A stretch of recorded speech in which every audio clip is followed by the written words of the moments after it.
Здравки.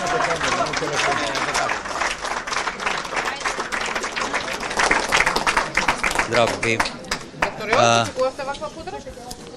Па очекував, знам што правам цел живот и што правиме сите ние заедно и како работиме 24/7. Ова е само дел од поддршката, заради простата причина што не сакавме да ја правиме уште поголема, да има уште повеќе поддршка и да прерасне во нешто друго, па дури и да се исполитизира сето ова. Ова е мојот прекрасен тим кој што чуда велам прави, кој што работи 24/7, а не спие начело со мене.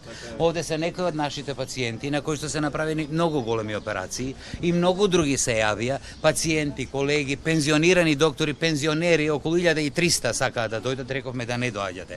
Значи, конечно мора да победи во оваа држава правдината. Не сакаме да се работи политика, сакаме конечно да се работи само за професионалност, за она што го работиме 24/7, за она што се жртвуваме за оваа земја, сите заедно, целата оваа екипа позади мене.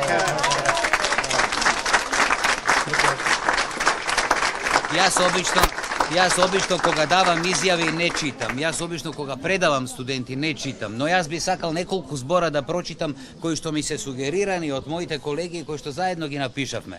Инаку во 35 годишното свое работење јас немам ниту еден ден боледување земено. Минатата недела имав такви притисоци што морав да се тргнам малку и да земам боледување кое што денеска го прекинав токму заради ова. Какви притисоци само што ми кажете? Имав притисоци дека сум направил грешка, дека грешката е во самиот протокол при еден прекрасен ивент што го одржавме минатата недела во саботата, кога отворивме нова хибридна сала, единствена во регионот, кога го пуштивме во употреба центримагот, апарат за срцево белодробна поддршка кој што одржува во живот човек кој што нема срце, нема бели дробови или нема ниту срце ниту бели дробови 3 месеци, се додека не му најдеме орган за трансплантација.